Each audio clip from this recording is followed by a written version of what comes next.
E aí galera, tudo bom? Voltamos aqui para a próxima aula, nossa videoaula aí de continuação do nosso material, do nosso conteúdo. E como a gente estava falando na aula passada aí sobre os componentes elétricos encontrados na área industrial, não podemos deixar de fora aí, qual eu vinha falando na aula anterior, estava falando aí de relé temporizador, muito utilizado aí principalmente nas manobras aí de partida, sistemas de partida, muito utilizado aí o temporizador.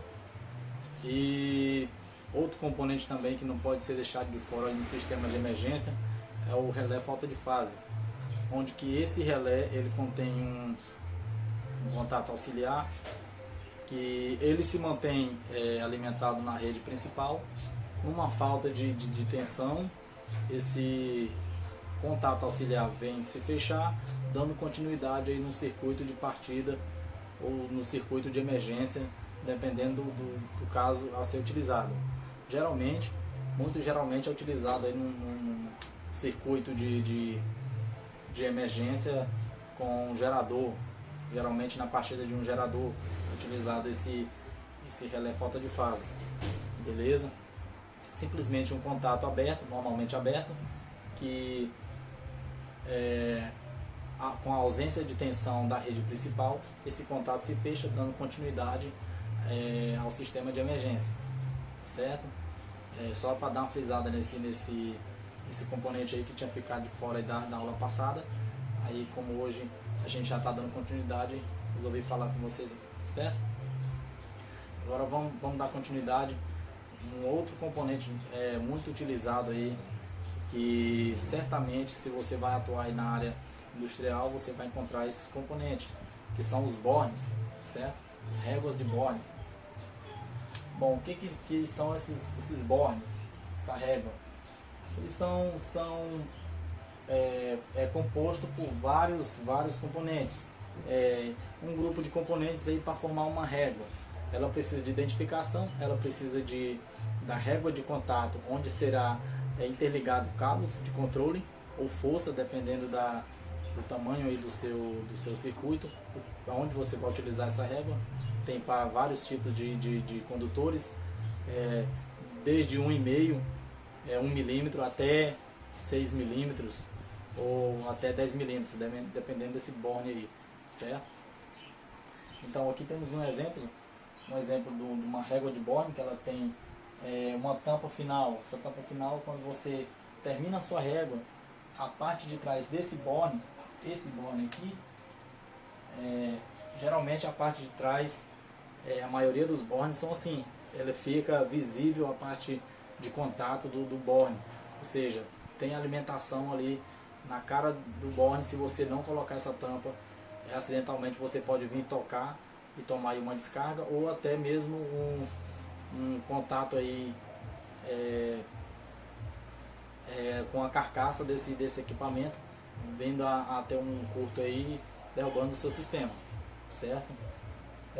Outro componente, o identificador. O identificador nada mais é do que os números que vai identificar qual borne eu estou interligando meus cabos, desde 1, 100, 200, 300, desde que você saiba onde você está interligando, você vai saber através dessa identificação, certo? Outra identificação, fora essa identificação do borne, tem uma identificação que você identifica a régua, ou seja, tem um borne diferenciado dos outros, que tem uma plaquinha que geralmente é colocado aí, identificado com o nome de uma régua, para você saber a régua X, borne X, borne tal, certo? É outro tipo de identificação que encontramos, que tem que ter o borne e a régua, certo? Vamos lá. Placa de separação. Essa placa de separação, simplesmente ela separa uma régua da outra. Eu tenho uma régua A, essa minha régua A, ela contém 10 bornes, um exemplo, e eu tenho aí uma régua B, que contém mais uns 10 bornes, um exemplo. Aí uma separação dessas duas réguas, eu coloco essa separação que facilita para o operador aí, para o cara, pessoal da manutenção, identificar qual é a régua e onde ela finaliza, tá certo? Vamos lá, parte conectora. Parte conectora nada mais é do que onde você vai interligar os seus cabos. Um parafusinho aqui, você vem com a chave de Borne ou Phillips, dependendo do Borne que você está utilizando, aí você consegue fazer a fixação do seu cabo, certo? Poste. Esse poste aqui é simplesmente o que fixa os seus bornes. Você vai colocar os bornes no seu trilho, certo? O trilho é esse componente que segura todos os bornes, todos os componentes que montam essa régua, certo? Então o trilho, se você colocar só os bornes, certo? Ele vai ficar uma certa folga, dificultando você ter um manuseio correto dos seus bornes. Com essa folga você não consegue conectar os cabos normalmente, vai ficar um pouco folgado, vai sair o parafuso do borne, sair dentro do borne, causando aí muito transtorno, certo? Então esse poste serve para isso, ele fixa os bornes onde você desejar, beleza? Dando continuidade aí no assunto, vamos dar um pulinho aqui para os terminais. Os terminais, vários tipos de terminais, consiste em você utilizar aí na área industrial, certo? Bom, vamos lá. Macho e fêmea. O macho e fêmea nada mais esse aqui é o macho e fêmea isolado. Ele além de ser o macho e fêmea igualmente esse outro aqui, né, na lateral, do lado, ele é isolado. Percebe que ele tem uma isolação aqui ao redor, certo? Então ele é macho e fêmea isolado. Esse outro é macho e fêmea comum, sem ser isolado, certo? Você vê que tem a parte macho e a parte fêmea, que eles simplesmente se encaixam no outro. Tem o terminal olhal, certo? O olhal ele facilita você interligar num local que você não teria a necessidade de retirar esse terminal, a não ser que você removesse por total o seu parafuso, certo? Muito utilizado aí na interligação de força aí de contatores, de juntor, certo? Comando de força aí, beleza? E o olhal, mesma coisa. A diferença é que o olhal ele costuma ter uma como é que eu digo, uma resistência maior considerando a corrente, certo? Que o terminal olhal geralmente é utilizado por uma parte bem menor de corrente aí, no seu circuito, certo? Ele costuma ser mais fraco em relação ao olhal, o anel, certo? Terminal pino, muito conhecido como agulha, né? Muito conhecido como terminal agulha. Simplesmente é um pino, você colocou, fixou, certo? Também muito utilizado nos bornes, esse pino aí, muito utilizado em bornes, a régua que a gente viu anterior aí. Bom, luva. Essa luva, ela é simplesmente um terminal com duas luvas de emenda. Tem um furo de um lado, um furo do outro, colocou o cabo aqui, prensou, colocou o outro cabo aqui, prensou, você fez uma emenda, certo? Esse é a luva. E o terminal garfo, forquilha, mais conhecido como garfo, certo? Ele é típico de um garfo. Duas pontas, você coloca entre o parafuso, fixou, certo? Muito utilizado também em fim de curso, certo? Muito utilizado nos sistemas de emergência, na área aqui industrial, na mineradora, a gente vê muito chave de emergência, muito utilizado esse tipo de terminal aí, certo? Devido à facilidade de você remover ele sem precisar retirar o parafuso por completo, causando aí a perda desse parafuso, que geralmente na área industrial é muito fácil de se perder aí, dependendo do local que você vai atuar, certo? E temos aqui a variedade, a variação de suas resistências, sua tensão, desculpa, a sua corrente de resistência. No caso vermelho, quando você vê um com a capa vermelha, ele é geralmente de 0,25 a 1,5 o terminal, certo? O azul de 1,1 a 2,60. O que é isso aqui? É o azul, certo? O terminal azul. E o amarelo de 2,70 a 6 milímetros, tá certo? Vamos lá, vamos dar prosseguimento que tem muito material para a gente passar aqui, certo? Identificadores. Cara, identificadores nada mais é do que anilhas, certo? Anilhas, tags. Você vai utilizar na área industrial para identificar o seu cabo, o cabo que você está ligando nos seus bornes. Geralmente, ó, esse tipo aqui é o tipo anilha, certo? Anilha. Essa anilha aqui ela é utilizada nos cabos, ó, como você vê aqui, ela está colocada no cabo. Você coloca número por número, letra, tem vários tamanhos, certo?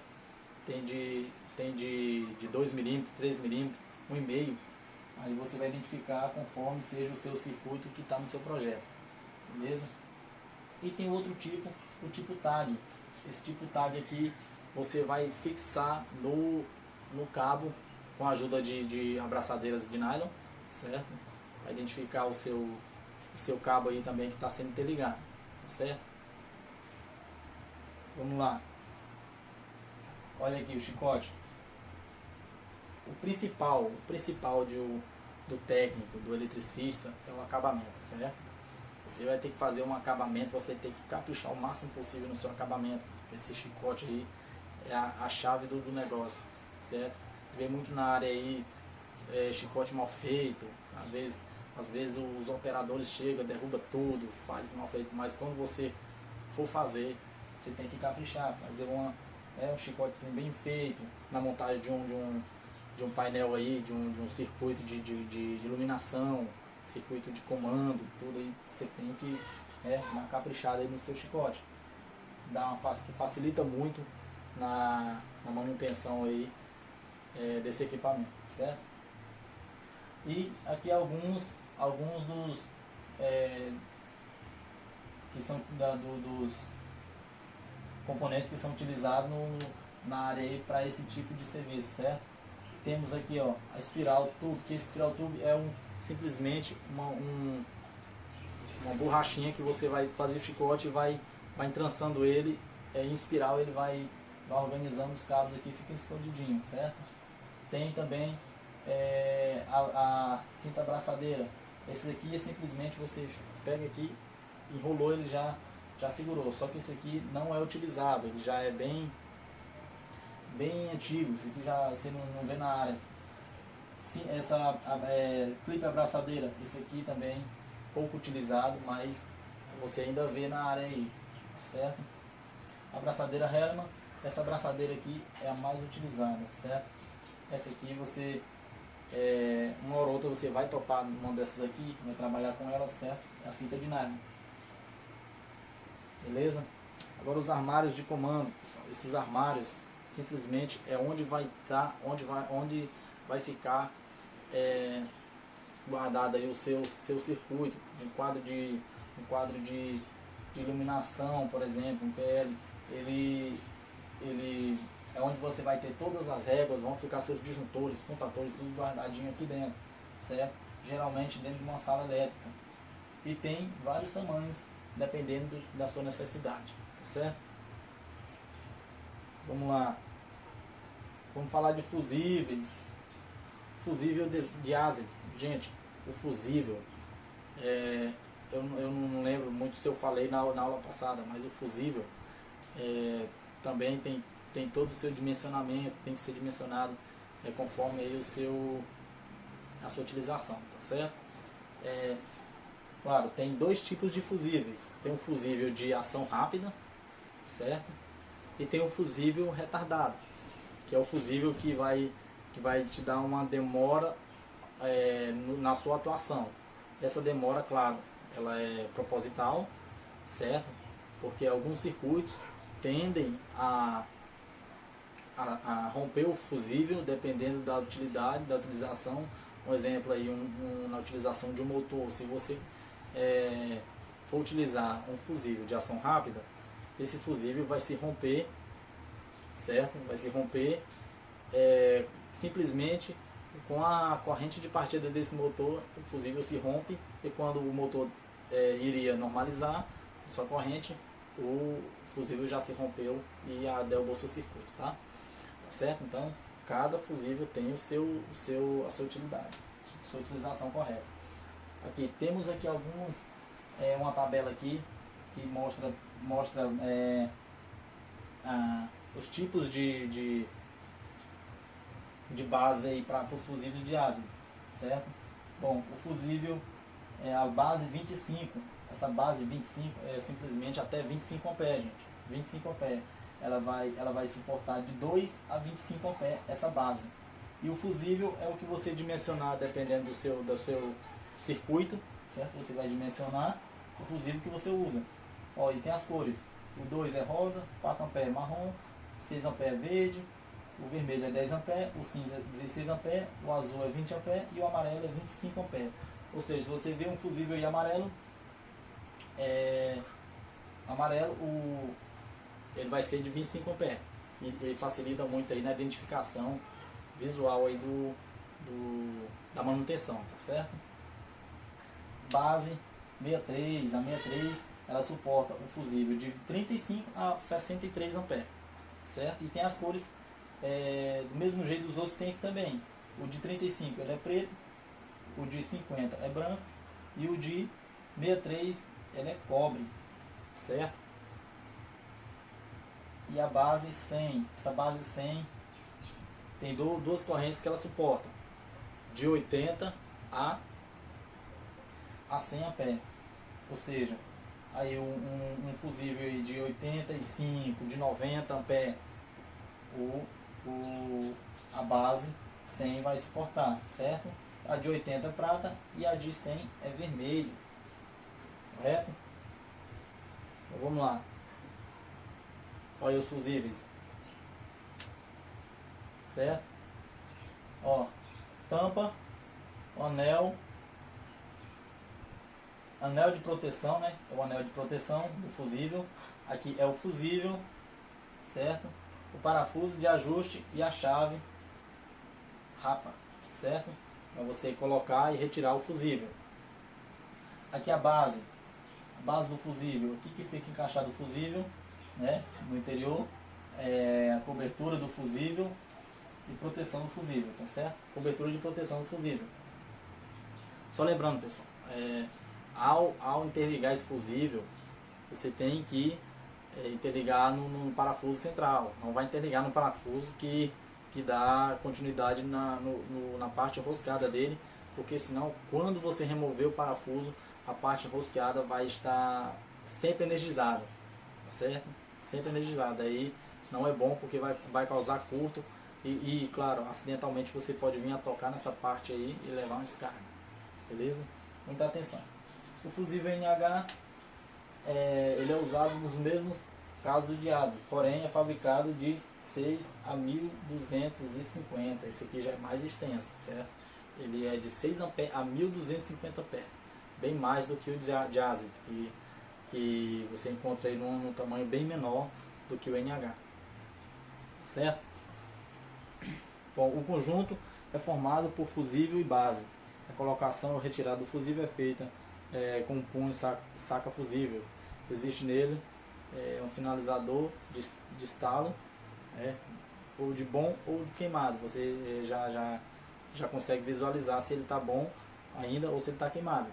É um sinalizador. Porém, não em cores diferentes, como no diásede. Ou seja, eles são todos de uma cor só.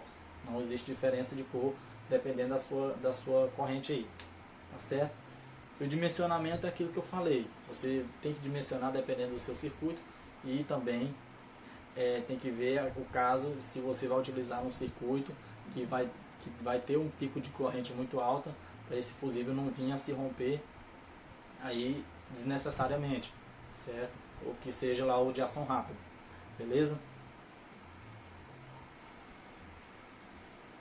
Aqui uma tabela, essa tabela, dá uma estudada nela aí, dá pra ter um dimensionamento aí do que seria o fusível, qual fusível seria o correto para cada corrente e cada tempo, certo? Cada tempo aí de trabalho, ou seja, o fusível ele foi projetado para trabalhar, para se romper ou para resistir até, um exemplo aí, 10 segundos. O de 20 amperes, um exemplo, de 20 amperes, 10 segundos, com a corrente aí vamos supor, de 800 amperes, né? Um exemplo, ele resistiria até 10 segundos, mais do que isso ele se romperia. Isso é só um exemplo, pessoal, não vai ser essa base aí não, tá certo? Uma olhada aqui na tabela dá pra ter uma visibilidade do que é isso aí. Temos aqui alguns exemplos, ó. No motor trifásico, que é a corrente nominal de 10 A, a corrente de partida dividido pela nominal, que dá 7,1 A, certo? Com tempo de partida de 5 segundos, eu falei agora há pouco, certo? O tempo de partida desse motor seria 5 segundos, aí a corrente de partida será 10 A vezes 7,1, que dá 71 A. O fusível que suporta esse valor por 5 segundos é o de 20 amperes, tá certo? Aí o fusível, tá? Expliquei o máximo possível aí do fusível para vocês. Dá uma olhada lá na tabela para poder já tirar alguma dúvida aí, tá certo? Falando agora de CLP, controlador lógico programável. Bom, o CLP, gente, simplesmente um componente eletrônico, certo? Aí geralmente interligado aí a um microprocessador, que vai processar aí todas as informações aí que sejam colocadas nesse microprocessador, né? Seriam interligadas a ele um comando aí eletrônico, geralmente remotamente você controla aí vários circuitos aí, plantas, né? Com a ajuda desse cara aí, do CLP, tá certo? Ele consegue aí controlar várias máquinas, vários equipamentos aí ao mesmo tempo, tá certo? Claro, ele pode ser interligado aí a um computador, onde será instalada aí uma lógica, certo? A lógica nada mais é, gente, do que o circuito idêntico ao circuito de comando, certo? Onde você tem o seu início e o fim, certo? Ele te diz o que acontece quando aquele equipamento só vai rodar se o resto da lógica estiver toda ok, ou do jeito que foi programado, tá certo? Ou seja, se você vê lá no circuito de comando o motor rodar, um exemplo, ele só vai partir quando tiver os contatos todos no seu circuito ali fechados para ele rodar, certo? Nesse mesmo pensamento e na mesma lógica que funciona aí o CLP, beleza? Claro, ele não trabalha só, ele trabalha com a ajuda de vários outros componentes aí, tipo contatores auxiliares, né? Sensores aí interligados na área, onde ele vai dizer que para uma máquina rodar, um exemplo, uma bomba rodar, a válvula X tem que estar fechada ou aberta, dependendo do seu uso, dependendo da lógica, certo? Esse sensor que vai dar essa condição, ele vai dizer, a válvula está fechada, então aqui está ok. Aí o outro na frente vai dizer, não, aqui também está ok, certo? Assim que trabalha a lógica do CLP, beleza? Aí ele dá condição para o circuito rodar normalmente, beleza? Aí vemos aqui um diagramazinho básico do que seria o CLP, certo? Ele é constituído por entradas e saídas, onde ele entra a informação, certo? Que vem do campo, e ele manda através da saída a informação trabalhada, o que deve ser feito com as informações recolhidas, tá certo? Ele possui a entrada, que tem ali os botões onde você vai setar o que você vai querer trabalhar, certo?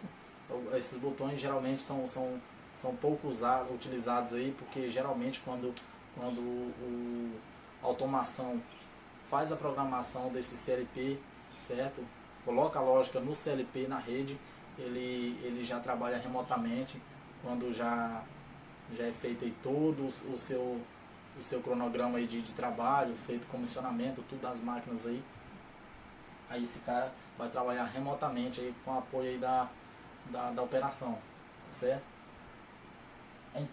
Essas entradas é o que eu falei, ele recebe as informações, vai receber as informações, certo? Do campo, o que está acontecendo, para ele precisar da condição à frente do circuito dele, certo? A programação e a saída. Essa saída ele vai ser interligada a contatores, certo? A contatores, a alguns outros aí, componentes aí para dar esse trabalho. Tipo, ele vai utilizar temporizadores, os contatores, certo? Relés, tudo ele vai utilizar para poder estar dando continuidade no circuito. Esse é o CLP, certo? Ele tem uma vantagem que ele reduz muito a facilidade na instalação. Isso aí devido ao trabalho dele remotamente, certo?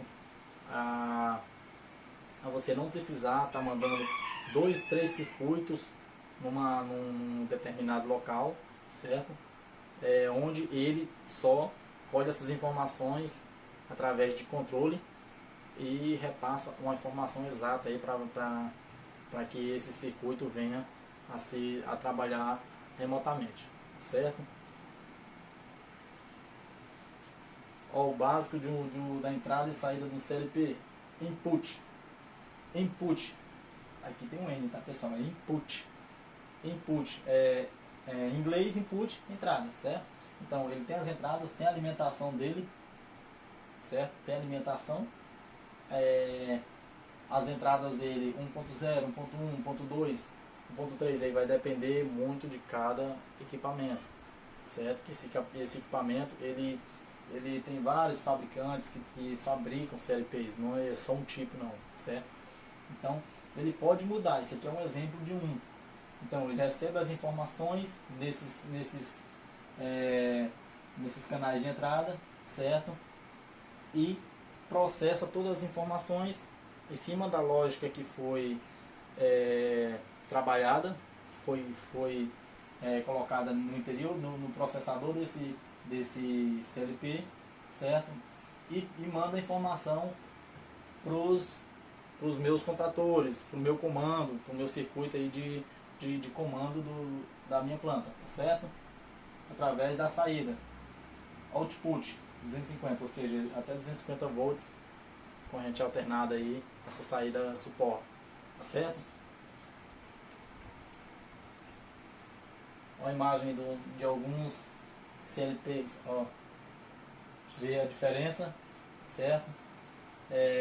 Vários fabricantes vão estar fornecendo CLPs, então são inúmeros modelos. Claro, ele constitui de vários cartões. Esses cartões têm várias saídas. Claro, dependendo muito do seu circuito, da sua planta, o tamanho do seu CLP tem que ser de acordo com sua planta. Se eu tenho uma planta aí que eu vou utilizar, vamos supor, 200 saídas, então eu tenho que ter aí no meu painel do meu CLP, eu tenho que ter pelo menos aí umas 400 saídas de reserva ali, dependendo de uma modificação, eu não vinha a necessitar tirar algum que esteja ali obsoleto para poder colocar um novo, certo? É muito importante ter reserva, beleza? Você vai encontrar muito na área aí reserva já sendo utilizado, porque uma hora ou outra tem que ter uma melhoria na área aí, tem uma modificação, então são utilizadas aí essas saídas e essas entradas, certo? Claro, tudo trabalhado em cima da lógica. Toda modificação que for feita no CLP que já está sendo trabalhado, tem que ter a modificação na lógica, porque senão ele não reconhece, ele não vai trabalhar normalmente, tá certo? Transformador de comando, gente, é um transformador normal, simplesmente ele é menor, certo? Geralmente ele transforma aí para dos 110, 127, 220 aí para 24 volts, geralmente é isso, para isso que ele é utilizado, porque tem vários componentes com alimentação 24 volts, certo? A maioria dos componentes aí, componentes eletrônicos encontrados no circuito de comando, eles são alimentação 24 volts. Então, se eu não tenho aí uma fonte, né, um retificador para 24 volts, o 48, eu utilizo um transformador de comando, certo? Mas hoje, geralmente, esse transformador é pouco utilizado, até porque a maioria dos fabricantes aí já estão fornecendo os retificadores de pequeno porte aí para 24, 48 volts aí, ele sendo ajustável, certo? Então é pouco utilizado esse transformador aí. Bom, a simbologia, pessoal, a gente dá uma olhada na simbologia, tem noção aí o que é cada equipamento, certo? Porque na área aí, geralmente você vai ver o desenho, o projeto, ele não vai ter o nome do equipamento. Você vai ter aí uma letra ou um símbolo que vai identificar o que é, quem é quem, certo? E você estando de olho na simbologia, você já mata aí, já sabe que o equipamento, o que está querendo falar ali naquele desenho, naquele projeto, certo? Bom, aí uma simbologiazinha básica aí, muito utilizada aí no circuito de comando ou força, certo? Ó, o relé térmico de sobrecarga, todo circuito de força, certo? Tem que ter esse cara aqui, tem que ter, quando você vê esses componentes aqui descritos aí num circuito de força, certo? O desenho aí no circuito de força, você já vai saber que esse aqui é o relé térmico de sobrecarga. O disjuntor tripolar, o contator, certo? Qual a diferença do disjuntor para o contator? Ó, muito pouca, certo? Tem que ter atenção em quem é aqui, tá certo? Ó, a diferença mínima aqui, ó, simplesmente o contato aqui, ó, beleza? Ó, a chave seccionadora tripolar. Seccionadora, ela já tem aqui um tracinho onde você vai abrir ou fechar a sua força seccionadora, certo? O autotransformador trifásico de partida, esse aqui também como eu já falei lá no de comando, já está obsoleto, muito pouco utilizado esse transformador aqui, tá certo? Mas ainda na área aí você encontra sim, certo? E dependendo da necessidade você tem que aplicar esse transformador aqui, certo? Bom, motor monofásico. Por que monofásico? Só uma fase. Ó, é de uma fase, aqui é motor, certo? E aqui ele me diz esse acento tio aqui, ele me diz simplesmente que ele é tensão alternada, certo? Tensão alternada, certo? O motor trifásico, motor elétrico trifásico alternado, 2 ou 4 polos, certo? É o motor trifásico de 2 velocidades, é o da Lander, né? Da Lander. E o motor trifásico de 2 velocidades, certo? Isso, 2 velocidades com enrolamentos separados. Esse cara aqui, certo? Vamos lá.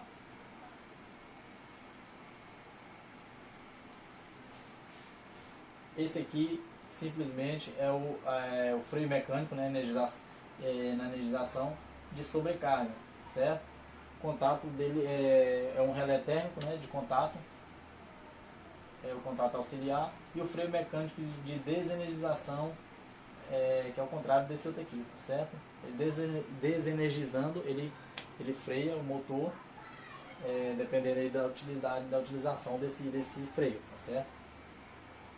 E simplesmente a botoeira de retenção e sem retenção. Aqui não mostrou a imagem, mas essa botoeira ela é muito utilizada aí no nosso circuito aí de comando aí, tá certo? para alimentar ou seccionar aí o nosso circuito.